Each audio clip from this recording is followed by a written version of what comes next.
The wizard studies में आप सभी लोगों का एक बार फिर से स्वागत है। इसरो के अध्यक्ष एस सोमनाथ ने राष्ट्रीय अंतरिक्ष दिवस के अवसर पर घोषणा की है कि चंद्रयान 4 के डिजाइन को अंतिम रूप दे दिया गया है और संभावना है कि 2027 में चंद्रयान 4 का प्रक्षेपण किया जाएगा। चंद्रयान 4 मिशन के बारे में जान ले तो चंद्रयान 3 की सफलता के बाद इसरो अब अपना ध्यान चंद्रमा से नमूना वापस लाने वाले मिशन चंद्रयान 4 पर केंद्रित कर रहा है। इस महत्वाकांक्षी परियोजना का उद्देश्य चंद्रमा पर सॉफ्ट लैंडिंग करना, चंद्र चट्टान के नमूने एकत्र करना और उन्हें पृथ्वी पर वापस लाना है। यदि यह सफल रहा तो भारत इस चुनौतीपूर्ण उपलब्धि को हासिल करने वाला अमेरिका, रूस और चीन के बाद चौथा देश होगा। राष्ट्रीय अंतरिक्ष दिवस क्यों मनाया जाता है, इसको भी याद रखें।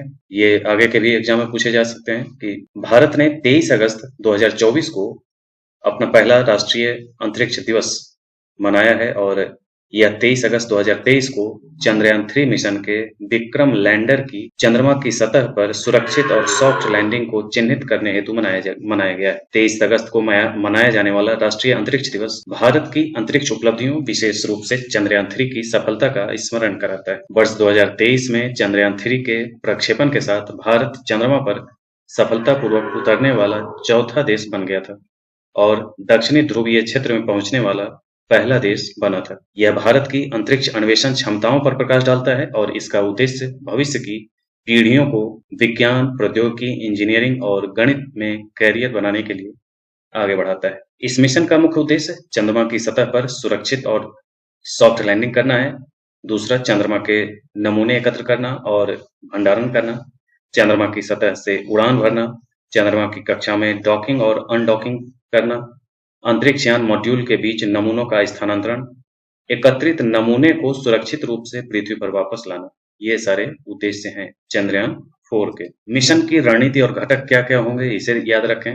चंद्रयान 4 की रणनीति काफी जटिल है, जिसमें अंतरिक्ष यान के 5 अलग-अलग घटक शामिल हैं। इसमें पहला है प्रणोदन प्रणाली, यानी लैंडर और आरोही चरणों को चंद्रमा तक ले जाने के लिए जिम्मेदार है ये। दूसरा है आरोही या डिसेंडर, ये चंद्रमा पर उतरने के लिए डिजाइन किया गया है। मिट्टी के नमूने लेने के लिए उपकरण ले जाने वाला है। दूसरा है एसेंडर, यह नमूने एकत्र करने के बाद यह लैंडर से अलग हो जाता है और फिर चंद्रमा की सतह से ऊपर चला जाता है। चौथा है स्थानांतरण मॉड्यूल, एस्केंडर से नमूने प्राप्त करता है और इन्हें पुनः प्रवेश मॉड्यूल तक पहुंचाता है। और पुनः प्रवेश मॉड्यूल है तो यह चंद्रमा के नमूने को सुरक्षित रूप से पृथ्वी पर वापस लाता है, जिसे पृथ्वी के वायुमंडल में पुनः प्रवेश के लिए डिजाइन किया गया है। इसके विस्तृत पेलोड कौन-कौन से होंगे, तो ये चंद्र प्रणोदन मॉड्यूल चंद्र लैंडर और एसेंडर चरणों को चंद्रमा तक पहुंचाता है, जो चंद्रयान 3 में प्रयुक्त प्रणोदन मॉड्यूल के समान है। दूसरा है चंद्र लैंडर, यह चंद्रमा की सतह पर उतरेगा और अपने साथ आरोही चरण को सहारा देने वाले उपकरण और मृदा नमूने लेने वाले उपकरण ले जाएगा। तीसरा है चंद्र मॉड्यूल एसेंडर, ये नमूने एकत्र करने के बाद यह लैंडर से अलग हो जाता है, चंद्रमा की कक्षा में चढ़ता है और डॉकिंग के लिए तैयार होता है। चौथा है स्थानांतरण मॉड्यूल, यह एस्केंडर से नमूनों को पुनः प्रवेश मॉड्यूल में स्थानांतरित करता है तथा उन्हें वापस पृथ्वी पर भेजता है।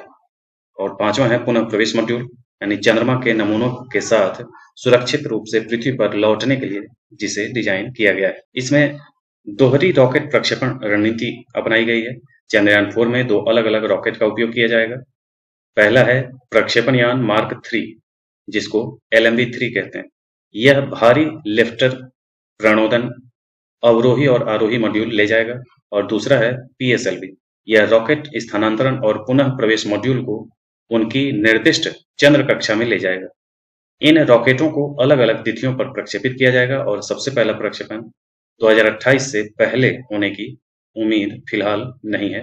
उन्नत प्रौद्योगिकी और अंतरिक्ष डॉकिंग प्रयोग भी इसमें होना है। मिशन की सफलता चंद्रमा की कक्षा में ट्रांसफर मॉड्यूल के साथ एसेंडर मॉड्यूल की सफल डॉकिंग पर भी निर्भर करेगी। यह प्रक्रिया स्पेस डॉकिंग एक्सपेरिमेंट यानी SPADEX के पूरा होने पर निर्भर करती है।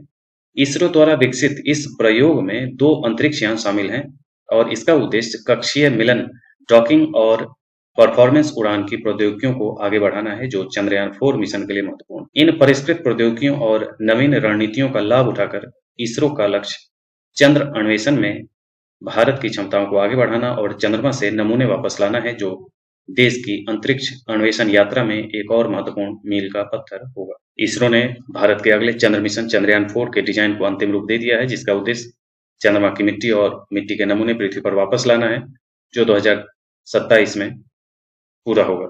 चंद्रयान 4 अपने पूर्ववर्ती की तुलना में अधिक जटिल होगा, जिसमें 5 अलग-अलग मॉड्यूल शामिल होंगे और 2 अंतरिक्ष डॉकिंग ऑपरेशन की आवश्यकता होगी, जो इसरो के लिए पहली बार होगा।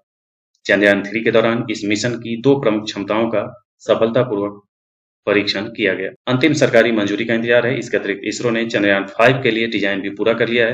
हालांकि इसका उद्देश्य और समय सीमा का खुलासा होना बाकी है। तो ये था चंद्रयान मिशन 4 का सारा पॉइंट्स। इन सारे को आगे आने वाले सारे एग्जाम के लिए आपके लिए महत्वपूर्ण है।